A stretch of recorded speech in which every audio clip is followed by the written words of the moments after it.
So, we have reached another end of a part of Street Fighter history, mainly the Alpha series.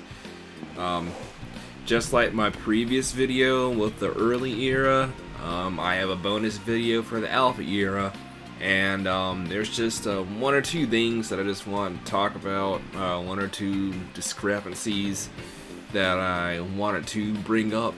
They couldn't really fit in the regular video, so we're just going to talk about them here.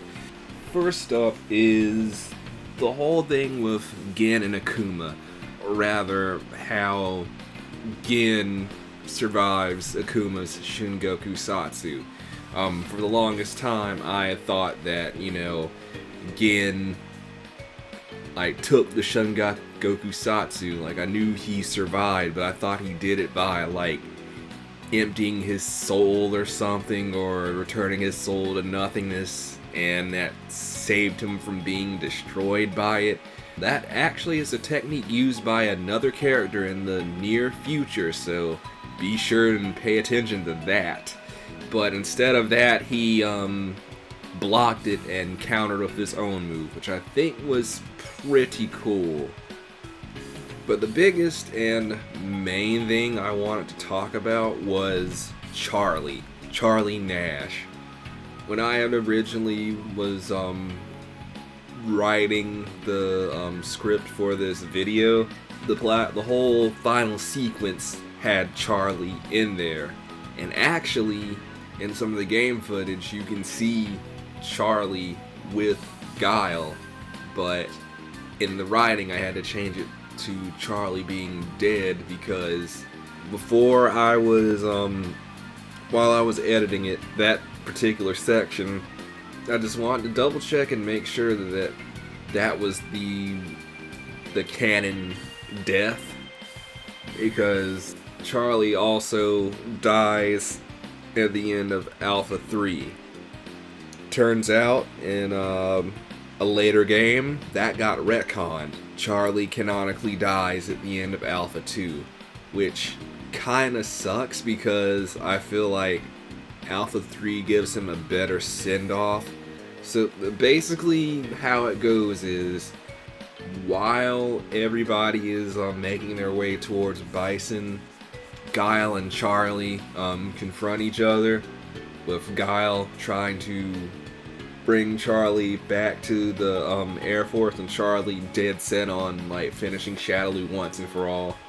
And they're in the middle of their tussle, and Chun-Li comes and tells them, that airstrike that's supposed to be coming to the Shadaloo base ain't happening because the Air Force is corrupt as hell.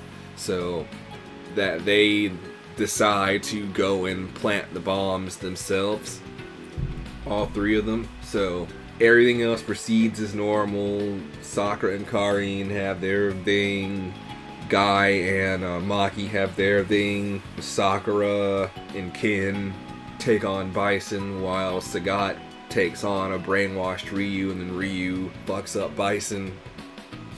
Bison runs away.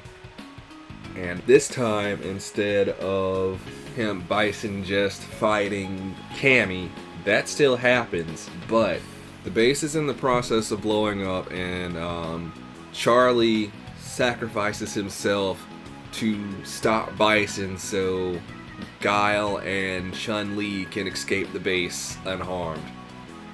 It is a really cool final sequence, because it's kind of different between his ending and Guile's, because in Guile's ending, Charlie just kind of pins Bison down, but in Charlie's ending, Charlie fights him in a helicopter.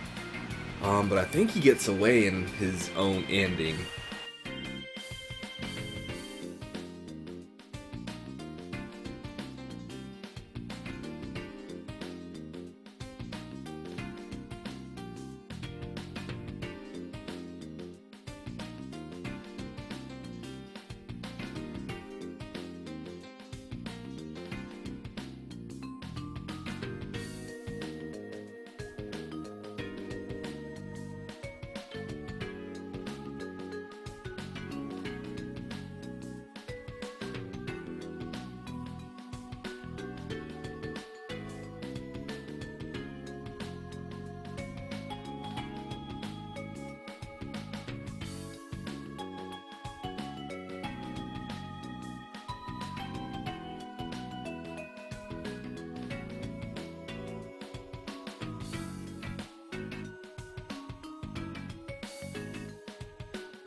But yeah, that whole final sequence with Charlie is pretty cool, and I kind of wish they had went with that instead of, you know, what they went with in Alpha 2, because it seemed like in Alpha 2, Charlie had Bison on the ropes, and he just got taken by surprise, so it's kind of bullshit how he went out, but, you know, I'm not the scenario writer for Capcom, so I have no say in this shit.